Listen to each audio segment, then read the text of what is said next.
El antiguo Egipto. Tierra de grandes pirámides. Asombrosas obras de arte. Faraones totalitarios. Y poderosos imperios.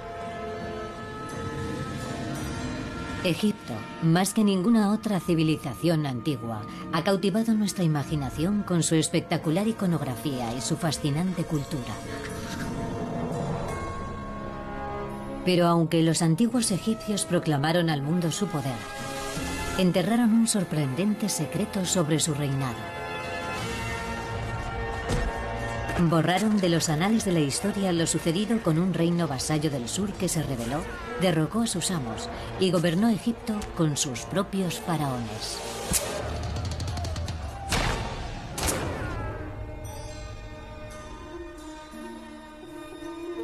Estos conquistadores fueron los cushitas, una civilización de constructores, orfebres del oro y guerreros, procedentes de lo que ahora es Sudán. El hecho de que fueran capaces de conquistar Egipto me recuerda a David y Goliat. Sin embargo, hasta el día de hoy, los cushitas han permanecido olvidados. ¿Por qué? Por el color de su piel. Eran africanos de piel oscura, calumniados por los antiguos egipcios y tachados de salvajes por los arqueólogos precoloniales. Los representaban atados y amarrados a la suela de los zapatos de los reyes. Era un tipo de prejuicio racista. Actualmente, después de tantos siglos, está saliendo por fin a la luz la increíble historia del alzamiento de los cushitas. Los arqueólogos están desenterrando su historia de entre la arena y desde el cielo. ¿Qué aspecto tiene? ¿Sigue intacto? La verdad es que da un poco de miedo. No arrastres la cuerda. La ciencia está revelando la verdadera historia de los faraones negros que doblegaron al imperio egipcio. Este es el cementerio de los reyes cushitas de El Curru, al norte de Sudán. El equivalente cusita al Valle de los Reyes egipcio. Muchos soberanos cushitas fueron enterrados aquí, y este es uno de los pocos lugares en los que se puede estudiar su vida y averiguar cómo lograron conquistar Egipto. Eso fue lo que atrajo al arqueólogo Jeff Emberlin. En una pirámide llamada Q1, el equipo de Jeff mueve 50 toneladas de tierra para dejar al descubierto la tumba real. Esperan descubrir la identidad del rey que construyó la pirámide y cuál fue su lugar en el mundo de los cushitas. En primer lugar, queremos averiguar el nombre del rey. Y en segundo lugar, esperamos que los objetos que hallemos en la pirámide sirvan para encontrar su lugar en la historia hace más de 2000 años.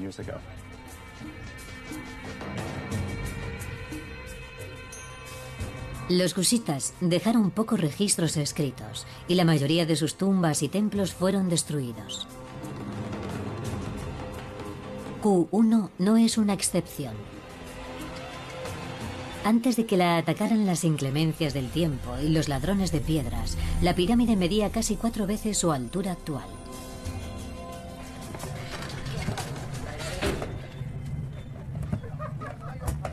Esta desgastada pirámide tiene un azaroso pasado.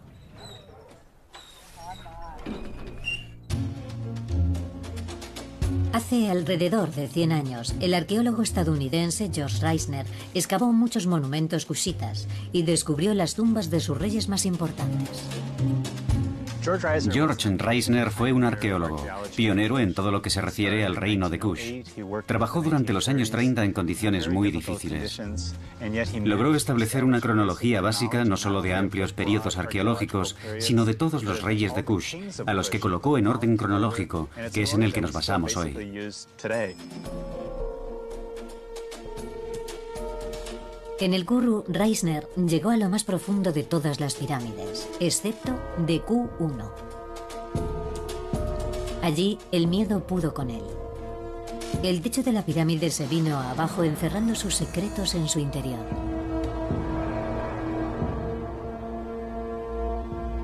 Después de perder a 5 hombres en una cueva cercana, Reisner volvió a casa.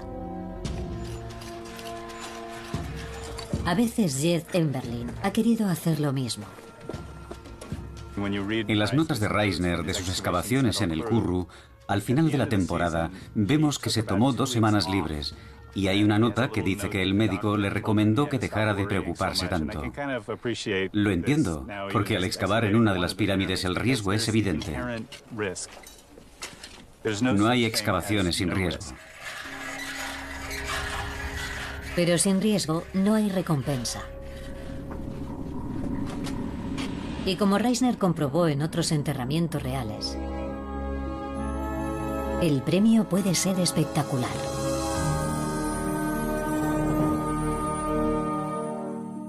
Reisner recuperó cofres con joyas de oro y objetos bellísimos.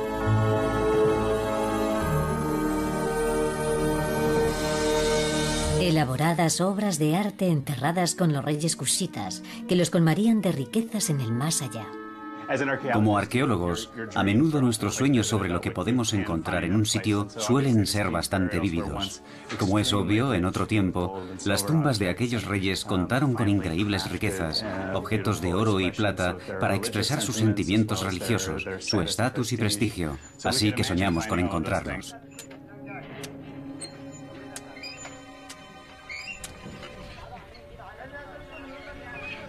Pero la gran revelación de Jeff no fueron los tesoros de oro, ni una gigantesca escalinata apta para la procesión del funeral del rey.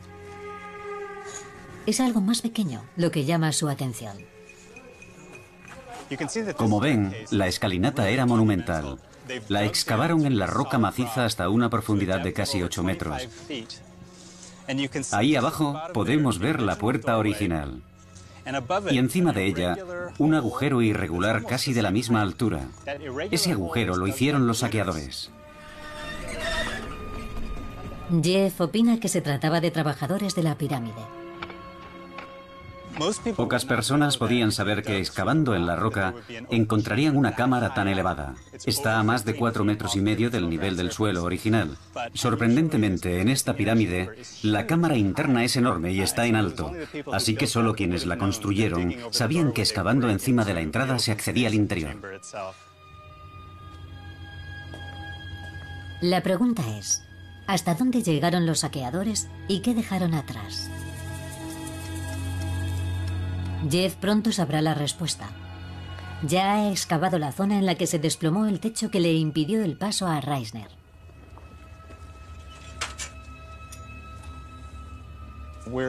Estamos en la segunda sala de la pirámide.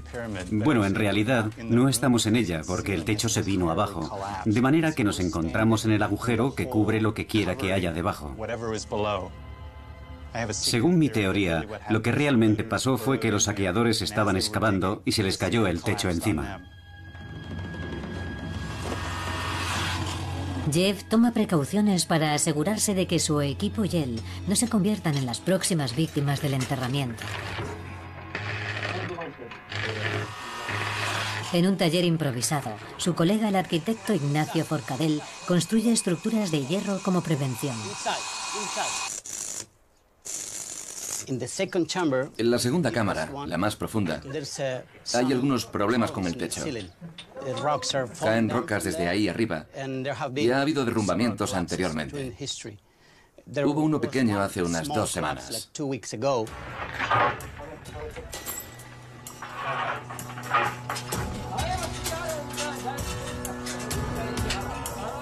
Una vez colocados, los arcos de hierro de Ignacio impedirán que se hunda el techo mientras Jeff y su equipo excavan en busca del rey muerto. Si da resultado, es posible que tengan éxito allí donde Reisner fracasó y corrijan el grave error cometido por el famoso arqueólogo colonial.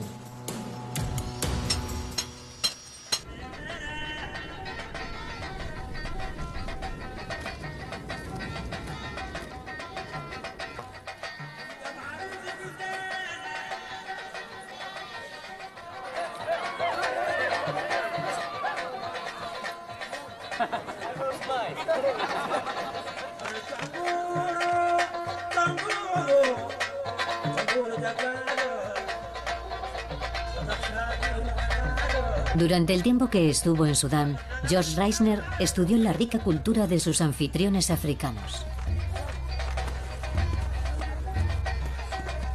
Arrancó del suelo pedazos de la historia de África. Pero lo hizo en una época en que la falsa ilusión colonial de superioridad racial influyó negativamente sobre sus opiniones científicas. Aunque admiraba las pirámides que excavaba, se negaba a creer que hubieran sido construidas por los antepasados de los africanos negros que veía a su alrededor. Sus prejuicios parecían nublarle incluso la vista.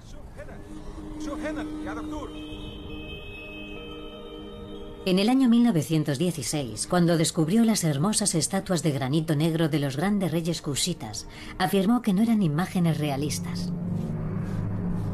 De hecho, subrayó que los reyes y los constructores de los monumentos cushitas habían sido forasteros de piel clara. Creo que desafiaba profundamente su opinión personal respecto a la capacidad de los sudaneses y le resultaba muy difícil encajar las pruebas. Un desafío que no pudo superar. Los escritos de Reisner sobre los cushitas demuestran sus distorsionadas creencias. Su propia raza parece producto de su pobreza y aislamiento. Egipcios y negros mezclados en las desérticas orillas del río, demasiado alejadas y demasiado pobres para atraer a una raza más fuerte y mejor. Reisner no fue el último ni el primero en infravalorar a los cushitas. Hasta hace poco, la mayoría de los arqueólogos creían que la región de Kush, a menudo llamada Nubia, no era más que un estado súbdito del imperio egipcio, fuente de oro en tiempos de paz y de esclavos en tiempos de guerra. Esta imagen fue alentada en primer lugar por los propios egipcios, quienes mantenían a menudo una relación inestable con los cushitas. Una relación que se remonta al nacimiento de ambas naciones.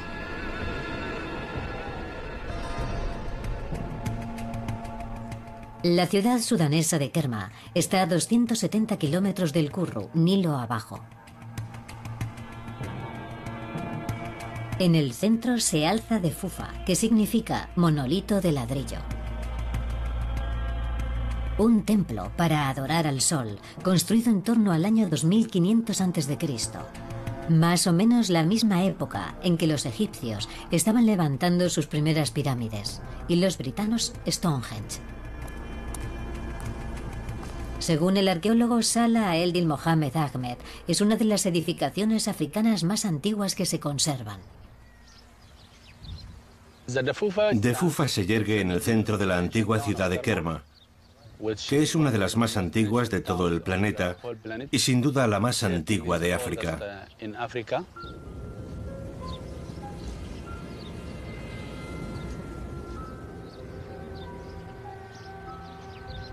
Defufa es también uno de los ejemplos de construcción de ladrillo más antiguos de África y demuestra una complejidad constructiva comparable con las edificaciones egipcias. Alrededor de Kerma se encuentran además algunos de los enterramientos más antiguos del continente. En conjunto, las evidencias arqueológicas apuntan a una civilización que estaba ya muy desarrollada en el 2000 a.C., año en el que Egipto se reunificó en un imperio regido por faraones.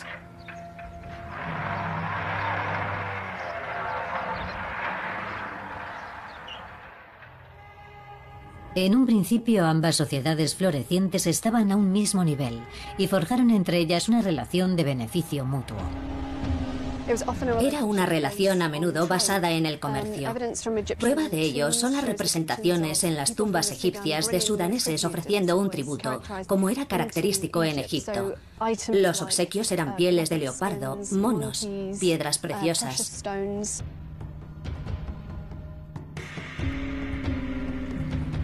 Debido a su ubicación a orillas del Nilo, Kerma se convirtió en un boyante centro de comercio entre el África subsahariana y Egipto.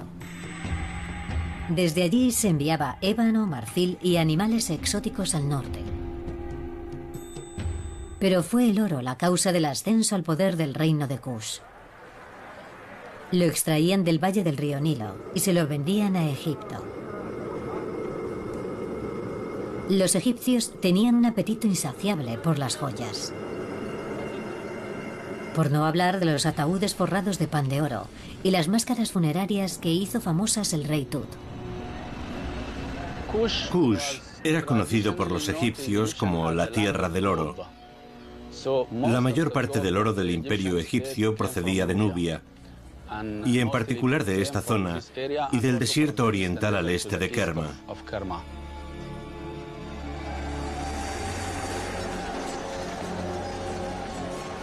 Los egipcios también documentaron la habilidad de los cushitas como arqueros, al llamarlos el pueblo del arco. Los empleaban como mercenarios. Las instrucciones egipcias para la guerra dejan constancia de las proezas de los cushitas como luchadores.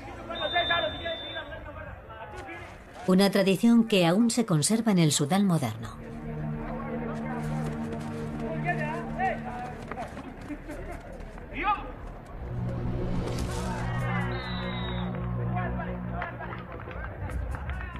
Lo que los egipcios no sabían era que el ejército cushita se volvería un día contra ellos. Los cushitas comenzaron poco a poco, con incursiones a través de la frontera para expandir su territorio. Los egipcios respondieron con propaganda contra los cushitas y más tarde declarándoles la guerra. Hablaban del reino de Kush como el condenado Kush o el malvado Kush. Las imágenes egipcias de los kushitas en aquel entonces los mostraban atados y amarrados a la suela de los zapatos de los reyes. Los cushitas eran representados habitualmente en el arte egipcio de una forma muy estereotipada. Vemos a menudo imágenes de faraones que agarran a sus prisioneros por el pelo y los ejecutan golpeándolos en la cabeza con su bastón de mando. Ese es un retrato clásico de los pueblos que son menospreciados y que solo merecen ser aniquilados. Las imágenes egipcias, al menos oficialmente, mostraban a los cushitas como un pueblo más tribal, más salvaje. Era un tipo de prejuicio racista.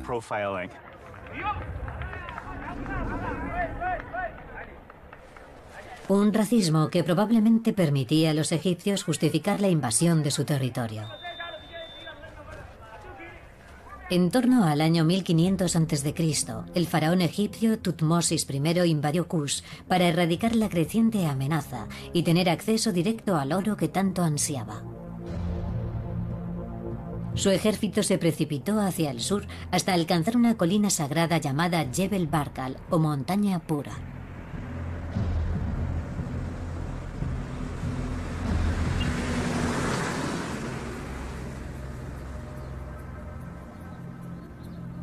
En su ladera suroeste, un pináculo de 76 metros se eleva hacia el cielo. Para los cushitas, su inconfundible forma fálica era símbolo de creación y fertilidad.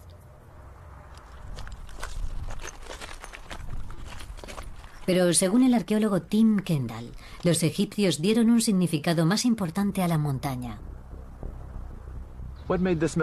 Lo que hacía que esta montaña fuera tan poderosa y trascendental para los antiguos egipcios era que este gigantesco pináculo, con forma de aguja en su ladera sur, tenía un gran significado religioso para ellos.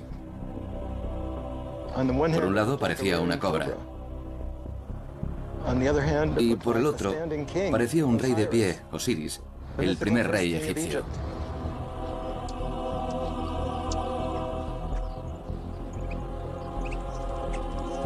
La cobra es la clave. En la mitología egipcia, las cobras poseían fuertes lazos con la monarquía. Las diosas adoptaban la forma de una cobra para proteger al rey. Por eso aparecen en las coronas de los faraones, incluida la del rey Tut.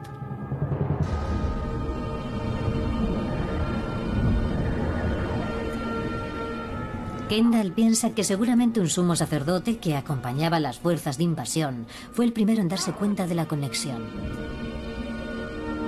Como un gigantesco test de Rorschach religioso, la montaña desveló su importancia ante sus propios ojos. Jebel Barkal poseía la majestuosidad suficiente para ser el lugar de nacimiento del dios de dioses, Amón.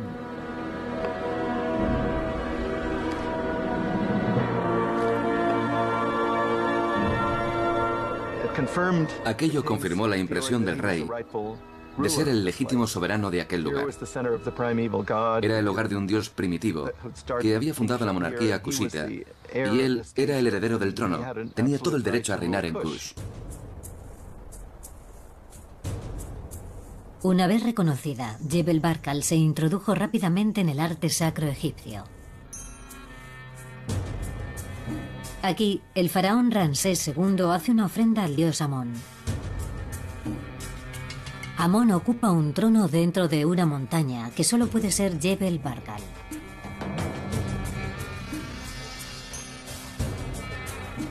El pináculo está representado por una gigantesca cobra que luce la corona blanca de Egipto.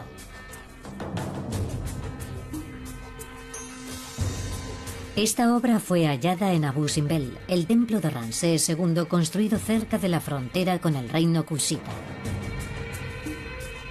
Ramsés visitó Jebel Barkal. Y Tim Kendall cree que la montaña inspiró al faraón para decorar Abu Simbel con 4 estatuas con su efigie. Abu Simbel es famoso por las 4 enormes estatuas que tiene en su fachada. Creo que cuando Ramsés estuvo aquí, vio 4 estatuas colosales delante de la montaña. Durante mucho tiempo la gente creyó que había 4 figuras talladas en la ladera de la montaña, pero solo son formaciones naturales. Nunca hubo figuras talladas.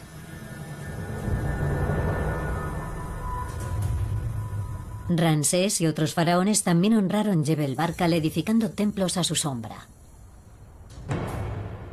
Además, al venir aquí para ser coronados, quisieron captar la magia divina de la montaña.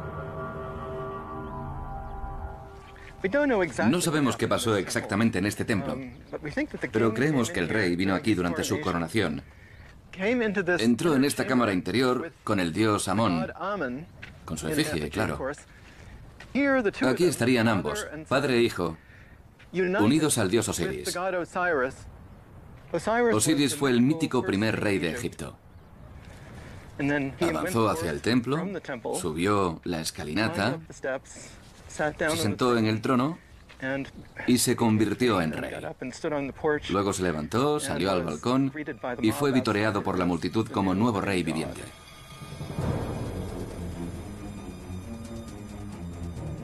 A lo largo de generaciones, la leyenda de Jebel Barkal creció y también la influencia egipcia sobre Kush. Los kushitas abrazaron la religión egipcia, adoraron a Amón y comenzaron incluso a construir pirámides como las de sus amos imperiales. Una vez escribí que los kushitas fueron los primeros egiptófilos. Pero creo que era algo más complicado, porque adoptaron una visión del mundo que llevaba establecida mucho tiempo y en la que ellos encajaban perfectamente. Creo que hay que contemplarlo desde la perspectiva de la opresión imperial. Al principio, Kush fue conquistado por los egipcios, pero para sobrevivir, los kushitas tuvieron que adaptarse a la cultura egipcia. Así que, como solemos decir actualmente, necesitaban pasar por egipcios. Durante 300 años, los egipcios ocuparon Kush e impusieron el culto de Amón. En Jebel Barkal echó raíces un fervor fundamentalista. La montaña encendió la chispa religiosa, que con el tiempo incendiaría a Egipto y convertiría a los kushitas en faraones.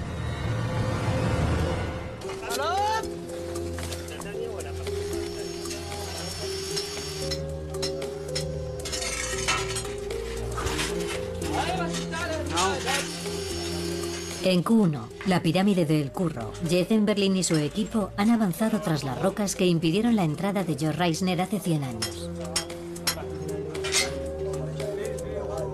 La temporada de excavaciones está llegando a su fin y los fondos de Jeff empiezan a escasear. Pero de pronto, el equipo se ve recompensado con un hallazgo inesperado.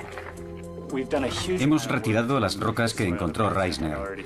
Nos preguntábamos si habría 2 cámaras funerarias o quizá una tercera, y finalmente hemos descubierto una entrada a una tercera cámara funeraria interior.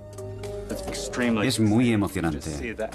Se ve la silueta de la entrada perfectamente conservada, que conduce a lo que sería la última cámara funeraria de esta pirámide. Una última cámara que puede contener un tesoro de objetos funerarios o los restos de un rey. El capataz Monsur Mohamed Ahmed afirma que el estar tan cerca de su objetivo les anima a dar un último empujón. Son mis antepasados. Mi cultura y civilización proviene de ellos. Yo también soy parte de ellos. Pero llegamos tarde. Creo que deberíamos haberlos estudiado y haber aprendido de ellos hace mucho tiempo.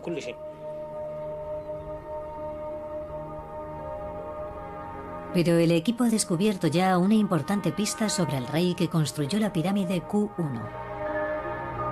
El rey eligió su emplazamiento con mucho cuidado. La cámara está aprisionada junto a otra tumba más humilde, que quizá en otro tiempo contuvo los restos del rey cushita más importante. En esta plataforma yació el cuerpo de Pianki, el rey negro africano que conquistó Egipto. En el año 700 a.C., unos 800 años después de su invasión, los egipcios se habían retirado de Kush. Los nuevos imperios de Tutankamón y Ramsés II estaban sumidos en el caos. Los señores de la guerra libios luchaban por controlar el norte, mientras los sacerdotes de Amón trataban de mantener el sur unido. Los sacerdotes temían que se acabara con el culto a Amón. Sabían que su supervivencia dependía de la reunificación de la desgarrada nación. Por lo tanto, recurrieron al salvador más improbable que cabe imaginar. Su antigua colonia, anexionada, pero despreciada constantemente, Kush. Allí, el joven rey Pianki, fanático seguidor de Amón, respondió a la petición de ayuda. Prometió acabar con los reyes libios, animado por la creencia de que Amón estaba de su parte.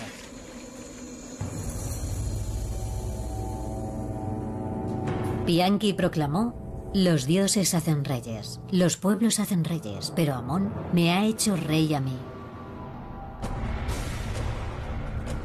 Sus tropas avanzaron hacia el norte por el Nilo hasta Tebas. Dijo a sus hombres: tensad el arco y soltad la flecha. Dejad que los pueblos del norte prueben mis dedos.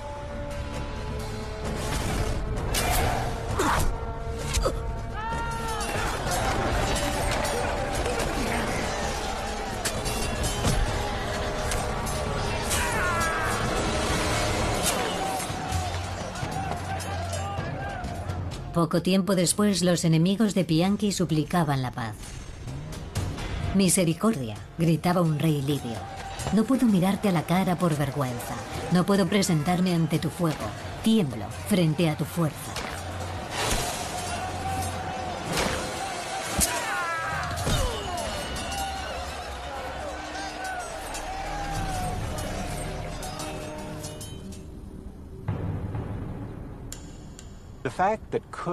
El hecho de que fueran capaces de conquistar Egipto me recuerda a David y Goliat.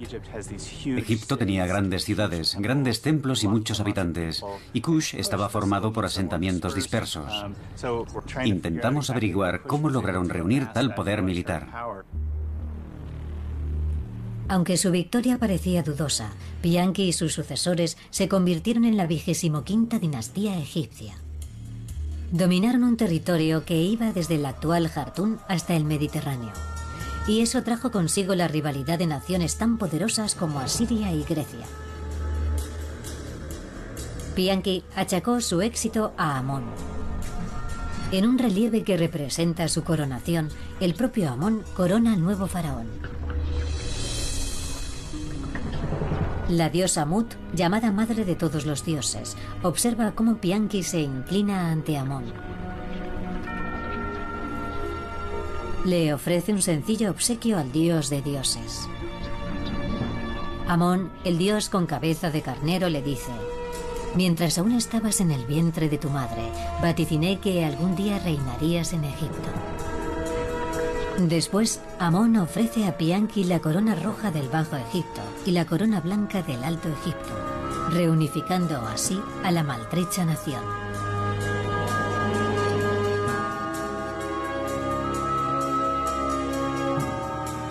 La coronación de Pianki envió un poderoso mensaje a la ferviente población, una propaganda inmejorable. El poder político siempre ha estado ligado a las creencias religiosas. Para convencer al pueblo de que tienes derecho a gobernarlo, tienes que ser religioso. Utilizaron eso para controlarlo todo, las minas de oro, las rutas comerciales, todo. Hoy se produce el mismo fenómeno, seguiremos haciendo lo mismo eternamente.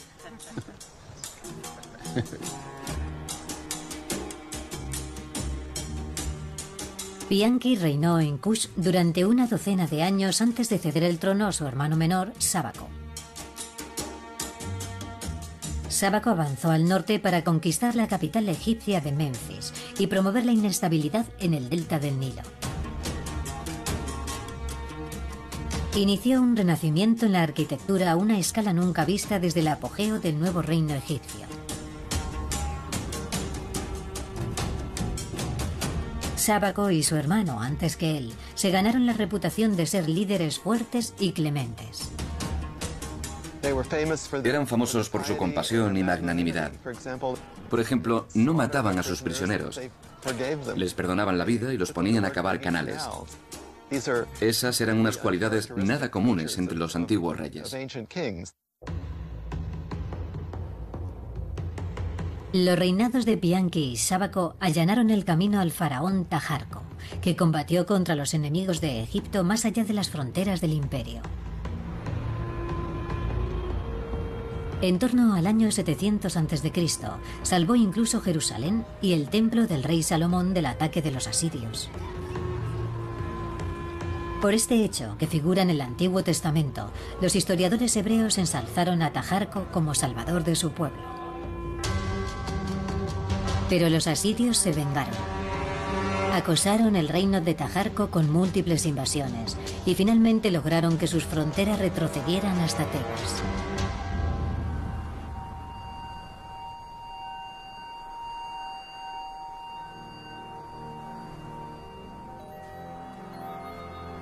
Al fallecer el faraón Taharko, no fue enterrado en el Kurru como sus antecesores. En lugar de ello, quiso que su pirámide se edificara cerca de Nuri. Tim Kendall cree que se debió a un motivo sobrenatural. En el día de Año Nuevo del Antiguo Egipto, en Jebel Barkal, el sol se alza por detrás de la cima de la pirámide de Taharko, simbolizando nueva vida y resurrección. 3 meses y medio después, si estás en la cima de la pirámide de Taharko, mirando hacia Jebel Barkal, el sol se pone justo por encima del pináculo, que recuerda al dios Osiris. El ocaso del sol simbolizaba la muerte del dios. Justo en ese momento, desciende el nivel del Nilo y la fertilidad llega a su fin. Creían que el dios moría y volvía a nacer el día de Año Nuevo. Su muerte coincidía con el descenso del nivel del Nilo, que nacía año tras año, millones de veces. Taharko, asegura Kendall, levantó aquí su pirámide para crear un lazo con Jebel Barkal que durase toda la eternidad. Incluso en vida, Taharko se ligó a la montaña sagrada. encargó una monumental inscripción en la aguja del pináculo. En el año 1987, Tim Kendall fue el primero que la vio de cerca. En los años 30, unos oficiales británicos que observaron la ladera de la montaña con prismáticos descubrieron que había rastros de un relieve en lo alto del pináculo, en un lugar inaccesible. Yo no era escalador, pero quise averiguar qué era aquello. Así que aprendí a escalar para resolver el misterio. Ahora creo que no volvería a hacerlo. Tim llevó a cabo varios ascensos.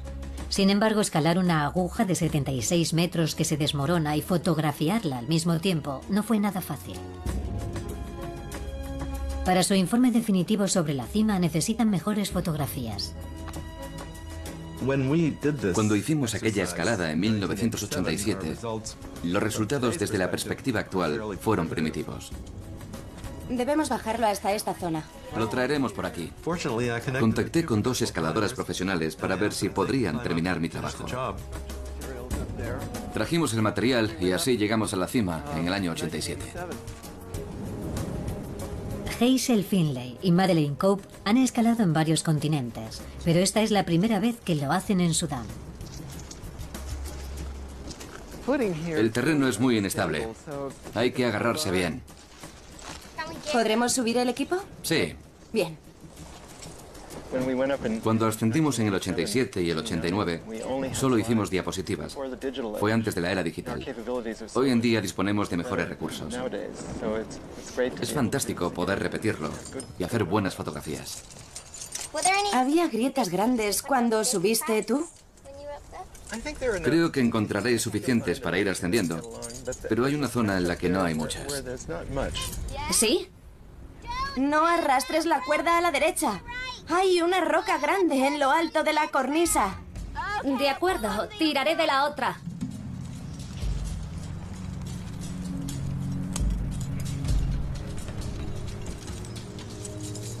Hazel elige la ruta mientras Maddie asegura la cuerda desde abajo.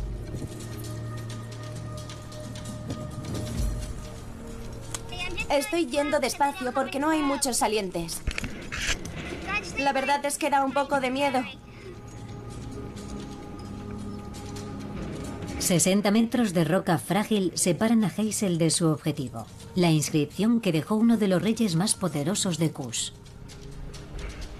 Ten cuidado aquí, Max.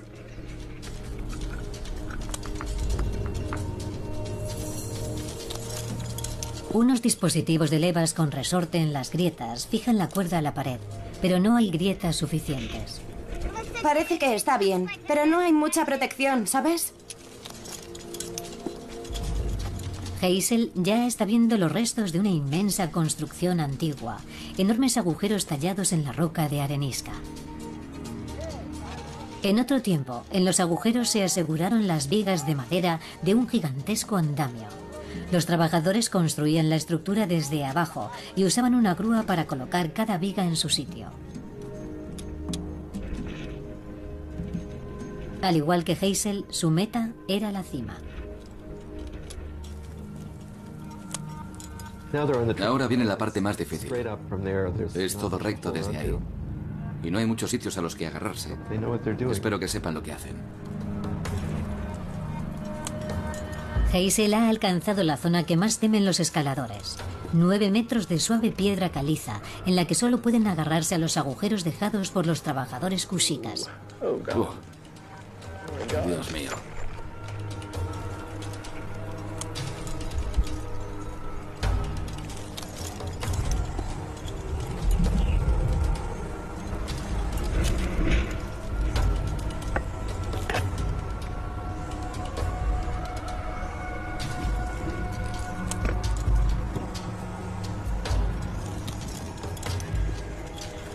Finalmente llega a la cima.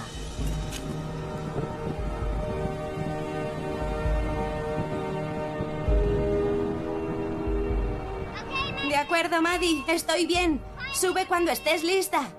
Enhorabuena, lo conseguiste. Ahora le toca a Maddie empezar a subir mientras Hazel la asegura desde arriba.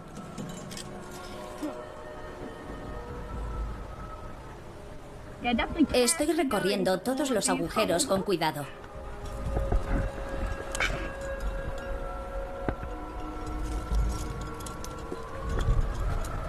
Bien. La cima. Sí. Ha sido buena idea usar los agujeros de la pared. Comienza el trabajo de verdad.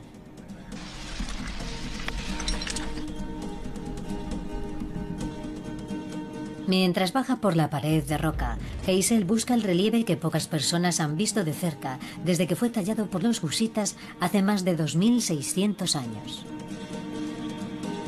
La audaz inscripción proclama las victorias del faraón Taharko. Desde aquí hay una pequeña distancia. Tendrás que agarrarte a esa pared.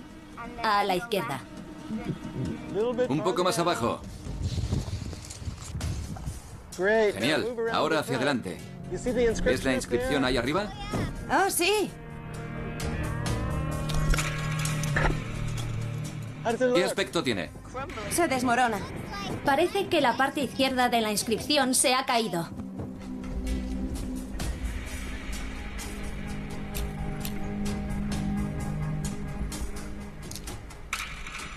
¿Ves los agujeros de los clavos? Sí, veo agujeritos.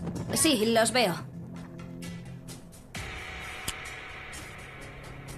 Kendall cree que clavadas encima de la inscripción había finas capas de oro. Formaban un brillante marco para atraer las miradas de todos cuantos pasaran delante.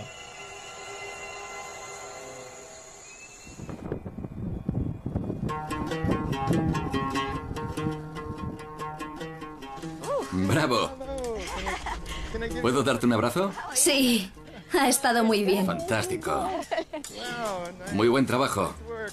Gracias, muchas gracias. Genial, impresionante. Ha sido estupendo ver la inscripción. Me siento muy afortunada de haberla visto.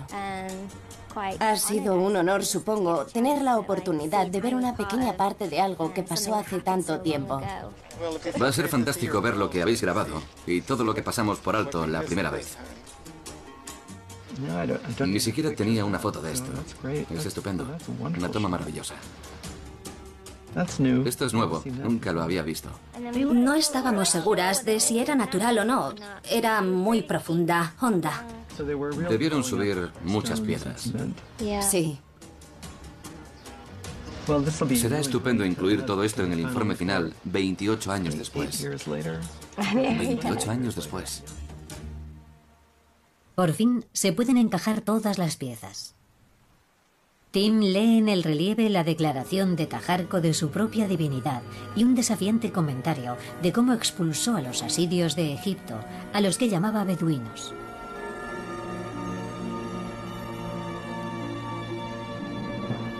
Yo, Taharko, el buen Dios, el rey del Alto y Bajo Egipto, que vive eternamente.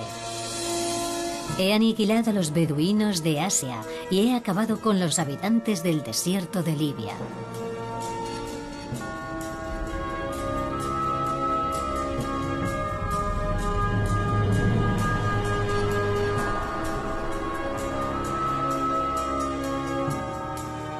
Aunque Taharko fue un incansable guerrero, cuando murió tenía bajo su control una zona muy pequeña de Egipto. Sus sucesores no parecieron fijarse y siguieron declarándose faraones de ambas naciones. En el año 593 a.C., hartos de sus aires de grandeza, el faraón egipcio Psamético II condujo a su ejército hasta Kush. Psamético quería ajustar cuentas.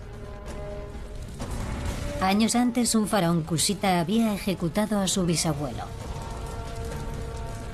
El objetivo de Psamético era eliminar de la historia la 25ª dinastía, destruyendo todas las estatuas que el ejército encontrara a su paso, y borrando a golpe de cincel los nombres de los faraones kushitas de todos los monumentos. En una última ofensa a los kushitas, los soldados rompieron incluso las sagradas cobras egipcias de las coronas.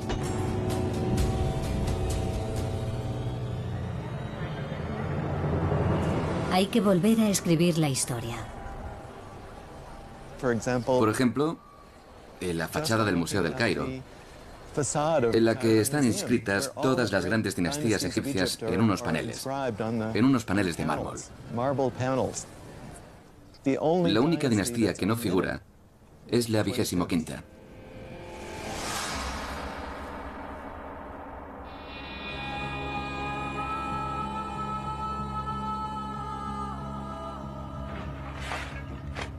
Volviendo a El Curro, el descubrimiento de la tercera sala, la cámara funeraria, ha hecho que todos estén emocionados. Pero la licencia de excavación de Jeff ha expirado. Dentro de 2 días volverá a casa. Los restos del rey, sus joyas e identidad pueden estar a solo unos metros.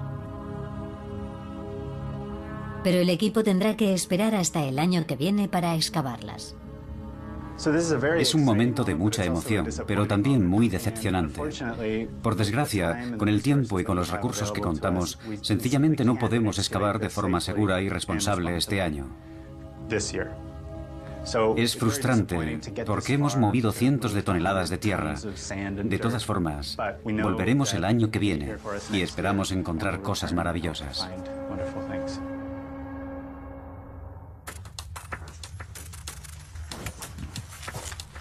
Pero Jeff no regresará con las manos vacías. Lo han invitado a ayudar en una excavación cercana y va a llevar consigo a sus amigos de alta tecnología.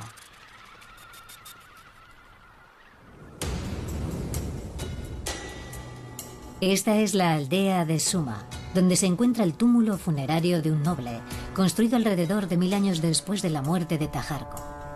Era el ocaso del imperio. Pronto, una nación rival africana aniquilaría a los cushitas para siempre, y el cristianismo transformaría toda la región.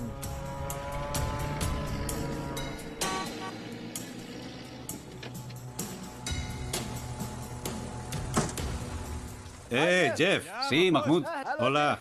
¿Cómo estás? Me alegro de verte. ¿Todo bien? Muy bien. Me alegro. Quiero enseñarte algo. Ven.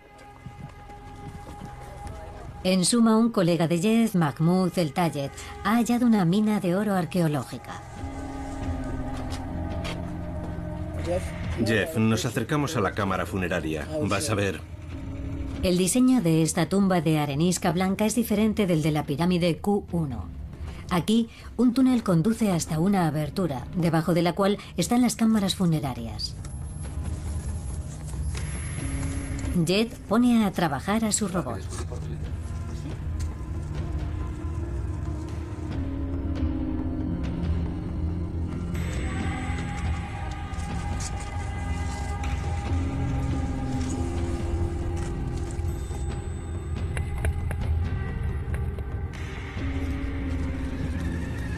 Algunos objetos funerarios rotos indican que esta tumba, como todas las tumbas cushitas, ha sido saqueada por ladrones. Pero para los arqueólogos sigue siendo un tesoro lleno de pistas.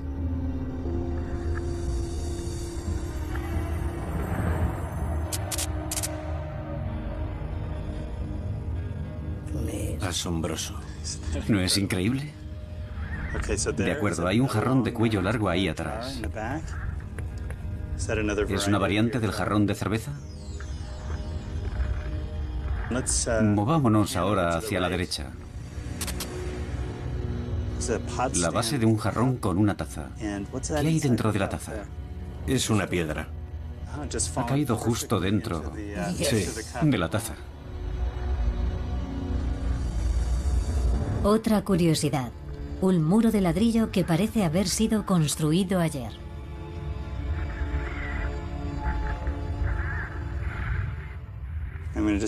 A ver si conseguimos una buena imagen del sepulcro.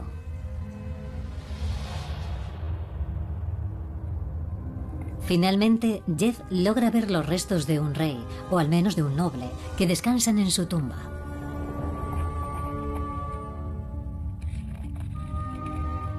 Esto solo es el principio. Serán necesarios años de análisis para averiguar cuál fue su posición en la historia de Sudán. Soñaba con encontrar Algo extraordinario. Ha sido fantástico hacer este descubrimiento. La tumba de un rey. Si pudiera hablar con él, le preguntaría, ¿quién eres? ¿Y qué importancia tiene el lugar en el que estás enterrado? Además, me gustaría preguntarle, ¿de dónde salieron esos ladrillos rojos? Jamás habíamos soñado con encontrar algo así. Me alegro mucho de que Mahmoud lo haya compartido con nosotros. Por supuesto, me hubiera gustado que solo fuera para mí.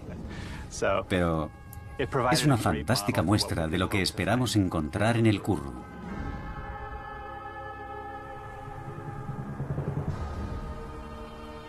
Durante la época de la construcción de Suma, la influencia egipcia había disminuido y los reyes de Kush ya no levantaban grandes pirámides funerarias.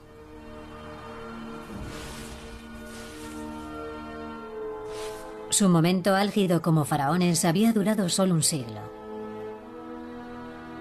No obstante, en aquel breve espacio de tiempo, aquel pueblo africano oprimido había hecho que se tambaleara un gigante y había ocupado su lugar entre los grandes imperios de la antigüedad.